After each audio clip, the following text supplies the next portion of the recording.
Hello, and welcome to Handout 6, where we're going to discuss the relativistic form of Newton's second law. This is just discussing plain old F equals ma, but with the addition of special relativity. All right, so this is for forces acting on free bodies that are moving near the speed of light. Okay, so we have a couple goals here. We want to understand that Newton's second law can be corrected for special relativity through a direct substitution of relativistic translational momentum. Okay, so we're going to use a form of Newton's second law that's going to make that understandable. We're also going to understand that a consequence of this relativistic correction is that acceleration takes a form that is dependent on the angle between net force and velocity. All right, so we have an acceleration that's dependent on where the force points. Now, to some extent, that's always true. I mean, the acceleration is going to take if the force points entirely perpendicular to velocity, you have centripetal force. But there's an added idea here that would not exist in any other form other than special relativity. And that is to understand that because acceleration is dependent on the angle between net force and velocity, this means that acceleration is no longer necessarily parallel to the net force. Excuse me for that.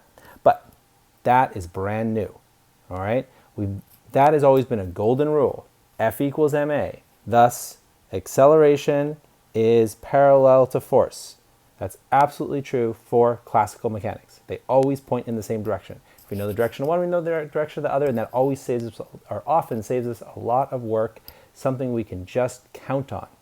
But now we can't, which is jarring, but very fascinating, because the consequences of that send your mind through loops, right? But we can break it down, we can go through it step by step, we're going to solve some simple problems and get used to this amazing new idea. Now, I'm not going to go into all of special relativity.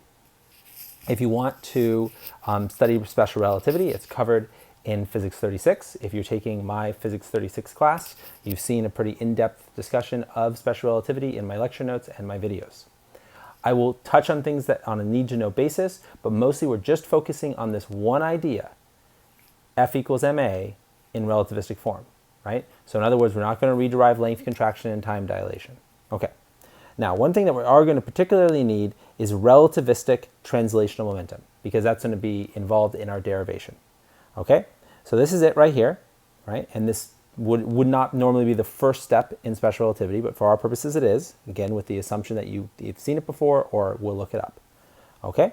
So the idea simply is that we have translational momentum as a vector. This is the relativistic form, because otherwise translational momentum just equals mv. Simple as that. No gamma, right? But here, of course, there is a gamma, because gamma is the Lorentz factor, which I'll label, and that means that relativistic momentum is always greater, always larger than classical momentum. Okay, let's take a look at that. C is just the speed of light, just to be clear on our variables. M is the particle mass, and then V is the particle velocity. Okay, those are our only variables.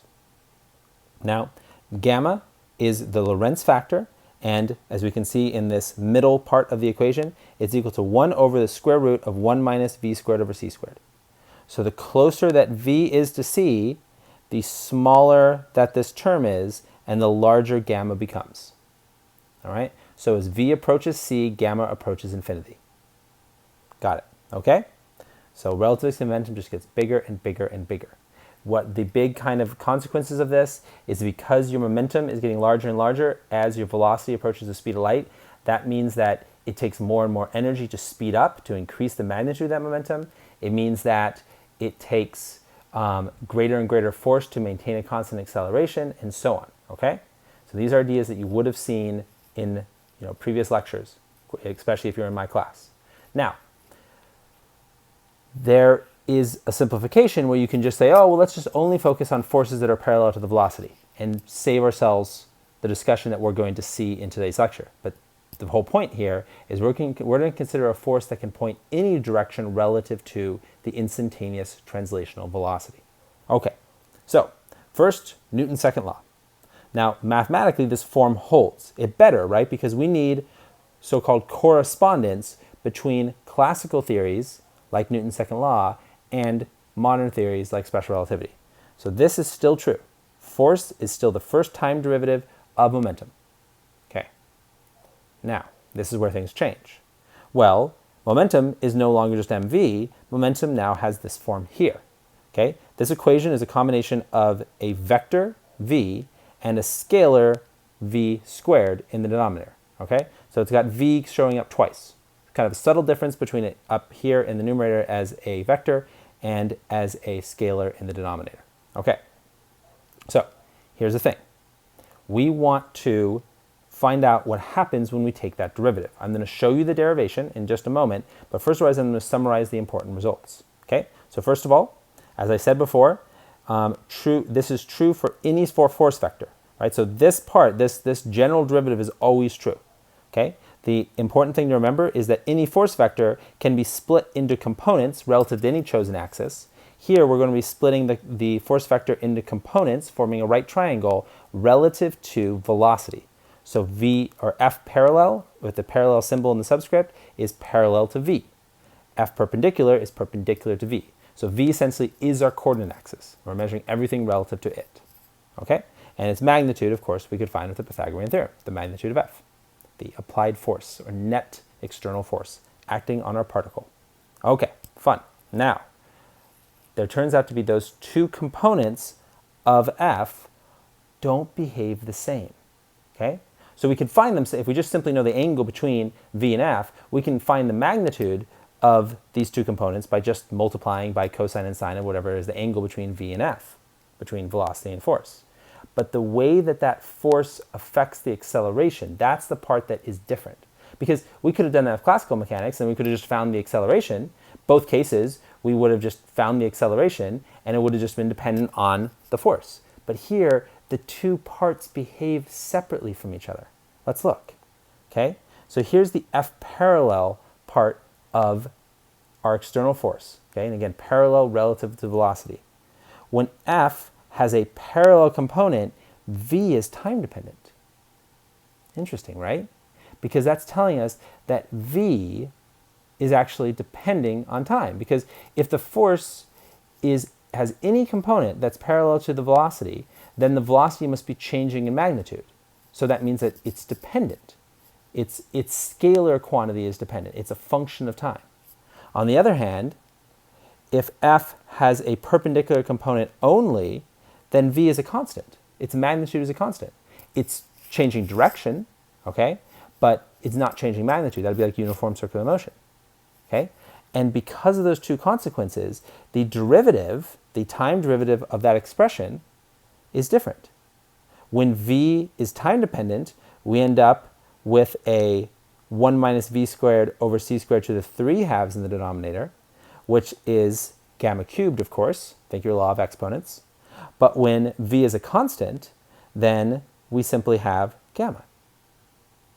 That's a big difference, okay?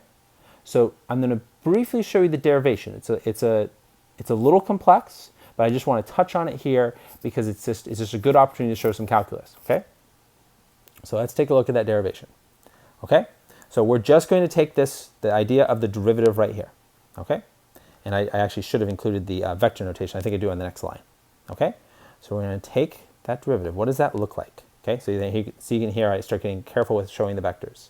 Okay, so the first thing we're going to do, there's a lot of rules of derivatives in here. Excellent review, but kind of a lot going on, right? So the first thing is because we've got, v, this is a function of t, okay? So when you take a derivative of a function, well, you have to do the chain rule, right? And so v is a function of t, and then v shows up twice. It shows up in the numerator and in the denominator. Well, we could rewrite this as simply mv times 1 minus v squared over c squared to the negative 1/2, and then clearly what we see is the product rule. And that's what I do here. I just do the product rule on those two expressions, both a function of v, and then split them up like that. Okay, so all I've done here is just do the product rule, all right? And notice when I do the product rule, notice what happens, okay? So I end up, let's make sure, I want to check one thing, make sure I don't have a typo here. So, thanks for holding night. So yeah, so here, yep, so we just have Yeah, because here I just took the, yeah, oh, I know why. So what happened here, right, because v is a function of t. So when you take its derivative, it would simply become, is because it's not squared or anything, it would simply become, it would just become the derivative, right? There'd be no chain rule here, because so it would just be the derivative of v, okay? And that's what I've done here. I've just taken its derivative, which is just dv dt. And again, the reason it's not like a constant is because it's a function, not a variable, okay? V is a function of t. I'm not taking, it's not as if I'm taking the first time derivative of an expression that's mt over the square root of 1 minus t squared over c squared, right? That would be different. I'd still have to do some rules of calculus, but that would be a very different process. Here I'm taking, each v itself is a function of t, okay? So there we have, that's just doing the derivative of the numerator. When I do the derivative of the denominator, well, I actually just leave it unsolved so far, because it's going to require a lot more work, right? So this is, again, from the product rule, but I haven't yet expanded the first derivative. Okay, so let's do that. So now I'm actually going to take this derivative, and again, that's with respect to this v, because this v is just along for the ride due to the product rule. It's being treated as a constant. All right, so then I have to pull that v out in front. I do a chain rule on the expression, right? So I have a 1 minus v squared over c squared to the negative 1/2, so the negative 1/2 comes in the front. I lower the power by 1, so it becomes negative 3/2. Then I deal with what's inside. So when I do the chain rule of what's inside, I would get negative 2v over c squared, all right? Because I pulled the 2 in front, reducing the power of our function, right? Because we had a function raised to the power of 2. But then I have to, because it's a function, I have to then finally take the derivative of what's inside, which then, of course, just becomes dv over dt. Okay? And then on the second term, I just cleaned it up a little bit. So I took the 1 over the square root business and just wrote it as gamma, because that's by definition is the Lorentz factor. And then I just rewrote dv over dt by definition as acceleration. Okay? Because we're going to clean it all up eventually, but I wanted to do that right away. Okay, so now we're going to continue on. Now what do? Well, the negative 1/2 and the negative 2 cancel, as you can see, right? They cancel out.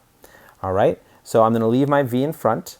One other thing I'm going to do is I'm going to take my dv over dt and rewrite it as a, like I did before, but I'm going to pull it up because it's all multiplication. I'm going to pull it up the front right there.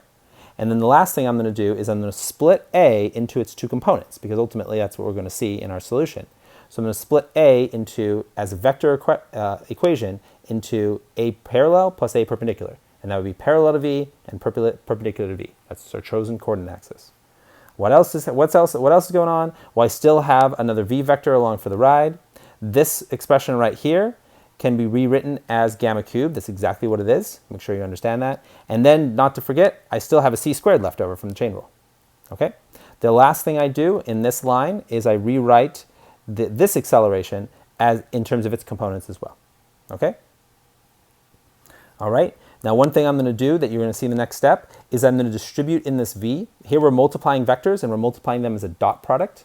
That's the form of multiplication that this would take, this vector multiplication, that is. And so v dotted with a parallel, that's fine. That'll be non-zero. But v dotted with a perpendicular, by definition, is 0, because a dot producting or taking the dot product of two vectors that are perpendicular to each other, of course, is always 0 by definition. Okay? So as we distribute that v in, one of them is just going to go away. All right, so we can rewrite this. All right, cleaning it up a bit. You can see the perpendicular component's gone. It doesn't show up in that first term anymore. Another thing I did is I took this v and I multiplied it by that v. And that just became v squared. That's just really the definition of taking the magnitude of something, right? If I take two vectors and I dot product them with themselves, I just get the scalar magnitude of that vector squared. It's kind of a common proof of, if you look in a calculus class, of dot products, but here I'm taking it as a granted expression, okay? I still have a left over as a vector. I still have my gamma cubed and my c squared, okay? And then I haven't done anything with the second term, the one that was, came out of the product rule in the first place. All right, we're almost done. Okay, so now I'm going to collect everything that has an A parallel. I want all my A parallel terms to be together and all my A perpendicular terms. So I'm going to distribute in M finally, which I've left out in the front the whole time. And so my A perpendicular term would only have a M and a gamma attached to it. So we're basically done. We've got our perpendicular component of acceleration. All right. I still need a little bit of work though on my parallel component because it doesn't look quite right. It's got the gamma cubed. All right, but then you got to wonder, where did this 1 over gamma squared came from? Well, it came from factoring out, right? Because I want to factor out a parallel from these two terms here. Okay, imagine distributing the gamma in to these two. Okay, so I'd have two terms with an A parallel, this one and this one. I factor out an A parallel and I factor out a gamma cubed. Okay, so this one, right, I factor out a gamma cubed, all that's left is the v squared over c squared. But when you factor out a gamma cubed from gamma, well, you're left with a 1 over gamma squared. You might be like, why would you even do that? Well, there's a good reason why. Because when you rewrite 1 over gamma squared, it becomes 1 plus or 1 minus v squared over c squared. Because think about what is gamma. It's 1 over the square root of 1 minus v squared over c squared. Well, if I take the reciprocal of that, I just get a square root of 1 minus v squared over c squared. I square it. Now the square root is gone. That's what's left, just what was inside the root. And that was the whole point of our fancy factorization is, look, those cancel out. And we're just left with 1, and that means we have attached to our perpendicular, or excuse me, our parallel acceleration vector, m gamma cubed. Attached to our perpendicular acceleration vector, m gamma. Okay? Now, like I said, it's a bit of a convoluted, complicated derivation. It's got a lot of calculus steps in it, right? Including some kind of little subtle things like getting this v squared out of the dot product, even thinking to do the dot product and so on, as well as just lots of chain rules and product rules. But I wanted to show it to you, wanted to showcase it, and I wouldn't ask you to do it, but now these equations aren't coming from nowhere; they're just coming directly from the calculus. All right. So we got to trust them, right? Because we trust calculus, don't we? All right. So let's do the one example I want to show you, and then I'll make a couple comments about the homework and wrap this video up. All right. So the example, a interstellar dust particle with a mass of 1.89 times 10 to the negative 9 kilograms, so nanokilograms, experiences a net force of 1.35 times 10 to the negative 6 newtons. If the net force is parallel to the particle's velocity of 0.85 c, what is the particle's instantaneous momentum and acceleration? Okay? All right, so let's take a look at that. So first we want to find the Lorentz factor. That's always a good idea. It will save you a lot of trouble if you just find it right away. And so I just plug in our particular value of v squared, which is 0.85 c, so then c's would cancel, so it's just 0.85 squared. And when I actually find that numerically, it's 1.9, okay? If I round to 3 sig figs. All right, so there's my Lorentz factor. Not huge, but significant, all right?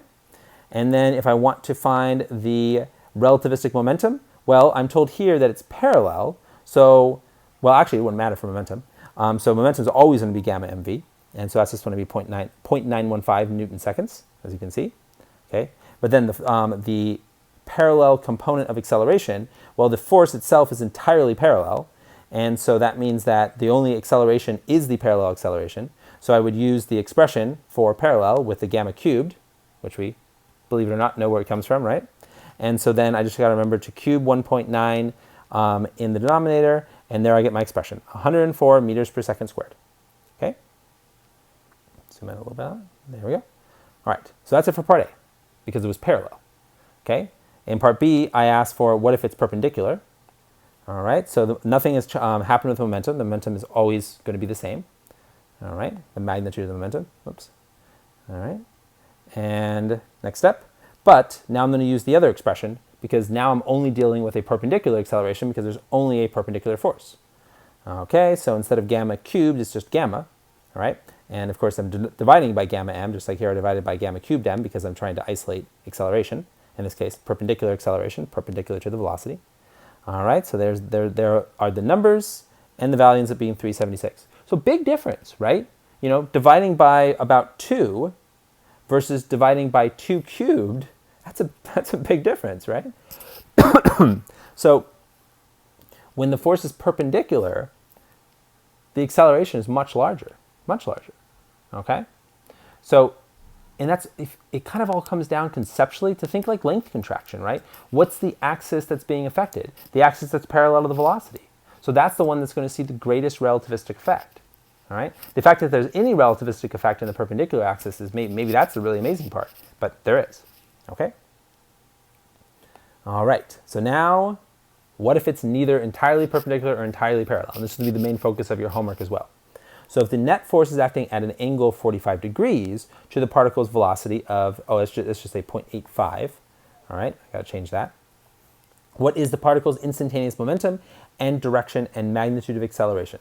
Give the angle of that instantaneous acceleration relative to F net, okay? And of course, the force I'm talking about here is always F net, okay? Even though sometimes I might just call it the force, it's the net force, okay? We don't know where it comes from. In these problems, it's just a general force. Although one homework problem, you actually have to find out where it comes from, okay?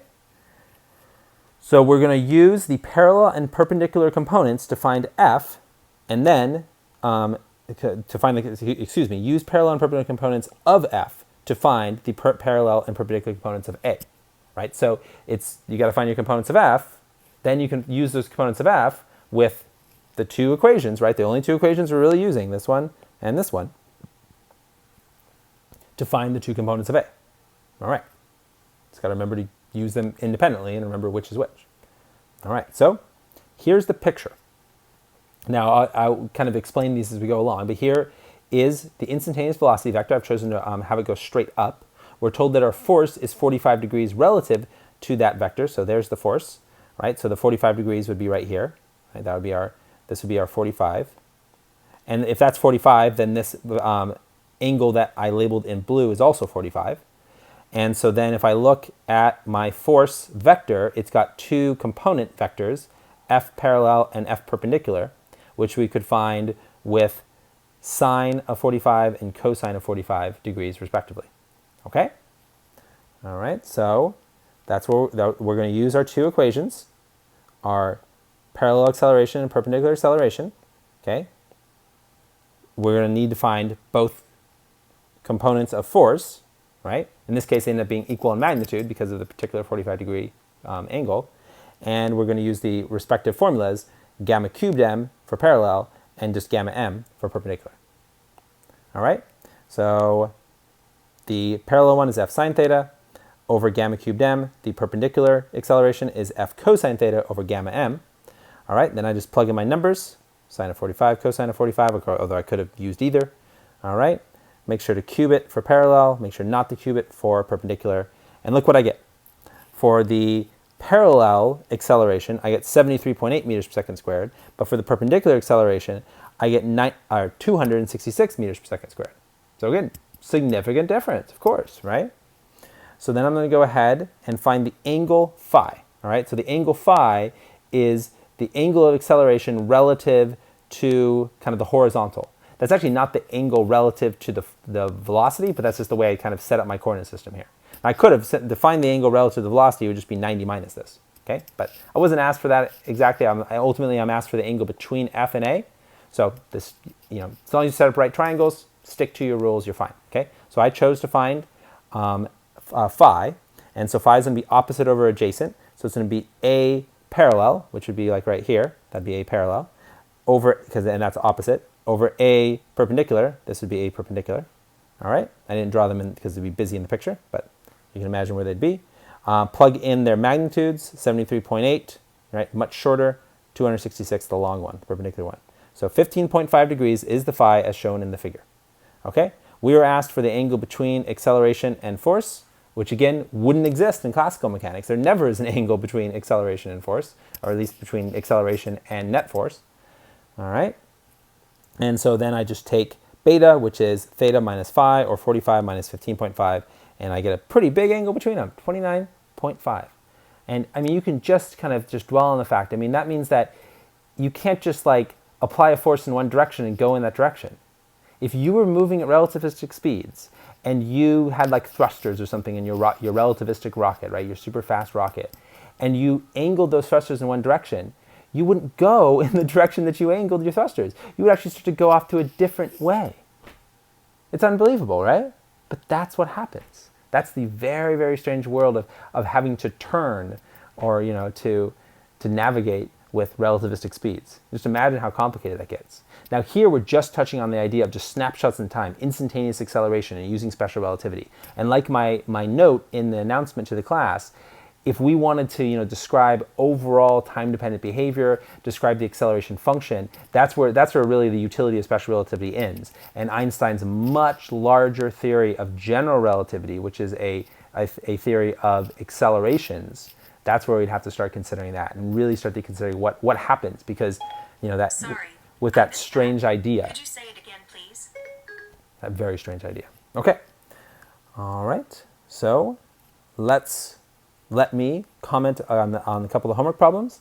All right. So homework problem 1, relativistic positron. Okay. So if this sounds familiar, this is because this is like an example that I did in handout 2.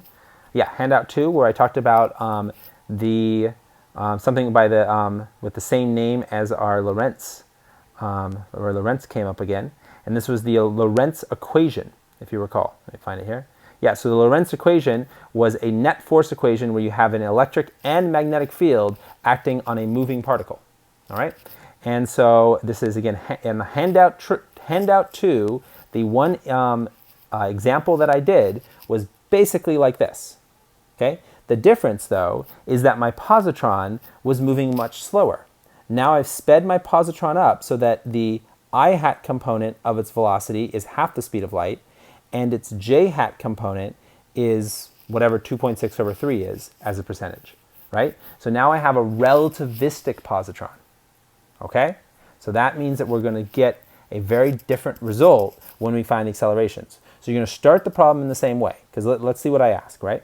So I give you the full electric field vector, and again, I give you information to find the magnetic field vector. You're then going to use the Lorentz equation to find the net force. Okay, so that part is unchanged. You're gonna find the net force in exactly the same way.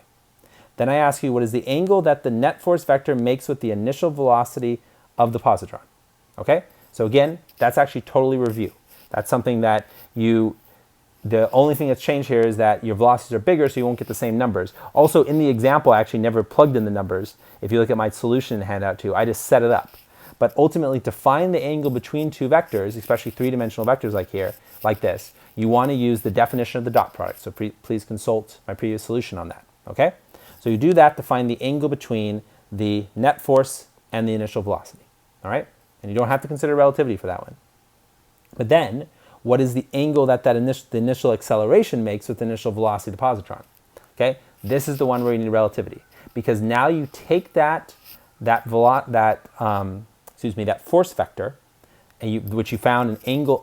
We found out what its angle is relative to v. Well, now you can take a cosine and sine of that angle, whatever you found from part A, to find the perpendicular and parallel components of your net force vector. Once you have those components, then you're going to do the same thing here, right? To find the components of acceleration, and then, I think I would highly recommend, some sort of, maybe it's hard to draw in 3D, so maybe don't try to draw it. I was going to recommend drawing it, but here it's kind of hard because it's not in one particular plane. But anyway, find those components. Then, once you have those components, then find out what the angle of the initial acceleration makes with the initial velocity vector. Okay. And remember, and here I'm not actually asking for the angle between acceleration and force, just acceleration and velocity. So that means that once you find your A parallel and A perpendicular, you just need to do inverse tangent. Maybe you have to subtract from 90, like the result that I did. Maybe you can avoid having to subtract from 90. But the point is that that would be your final answer. You wouldn't have to then compare it to the angle of the force vector. Okay. So actually very similar to this example, right? But with the added addition that I'm making you go back and kind of do another Lorentz equation, right? Do a cross product, and go through and find those vectors. All right. So that's problem 1. Your other homework problem is this one here: a futuristic rocket of mass m ship. All right. I give you the mass is sent into space carrying one person with a goal of traveling to a distant star. Ignore mass loss of the ship during the propulsion drive. The drive supplies a constant force of 7.23 times 10 to the 7 newtons in a straight line parallel to the velocity of the ship. The person inside the ship has a mass of 75 kilograms, which is included in the mass of the ship. A. What is the weight of the person inside the ship after the ship's drive has done 4.2 times 10 to the 22 joules of work? Assume all the work is transferred into kinetic energy, right? So no heat loss to the very low density gas, interstellar gas, right? So this actually is very similar to a post quiz I assigned if you're in my Physics 36 class. It also is, in terms of thinking about the approach here, you want to use relativistic kinetic energy, all right?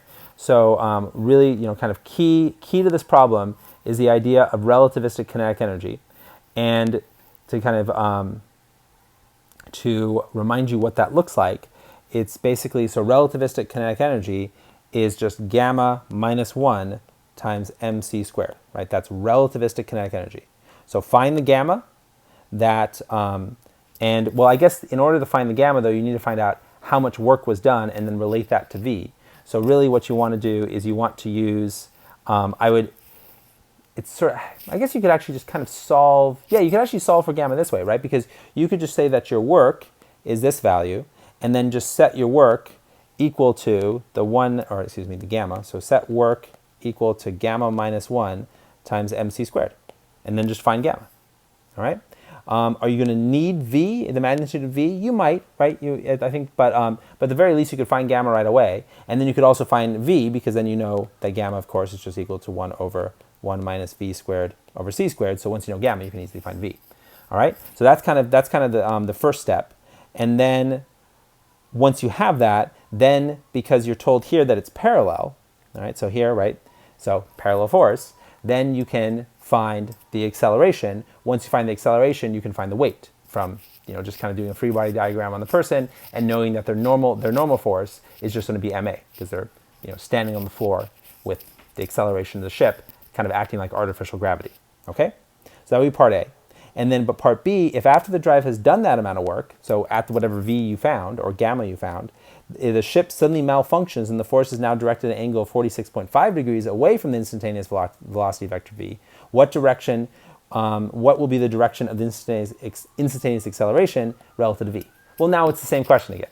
You want to then be, okay, then what's the force? Well, you know the force, that's never changed. You would then find components of the force. Well, you're given the angle, so you don't have to worry about doing a dot product like in the first homework problem. So that part's easier. And then you just do all the same steps, and then end up finding the angle between A based on the two components of A, perpendicular and parallel, relative to V. All right, so it's kind of the ending is the same in all the problems. Okay, the thing is that this one you need relativistic kinetic energy and the work energy theorem, and in this homework problem you need the Lorentz equation from handout 2. So that's kind of just a word of advice about the extra steps required in both the homework problems. I hope they go well. Attempt them. It's fine if you get stuck. I'll be posting my solutions at the end of next week. All right. Well, thank you very much for watching. I hope it was interesting. And please send me any questions that you have.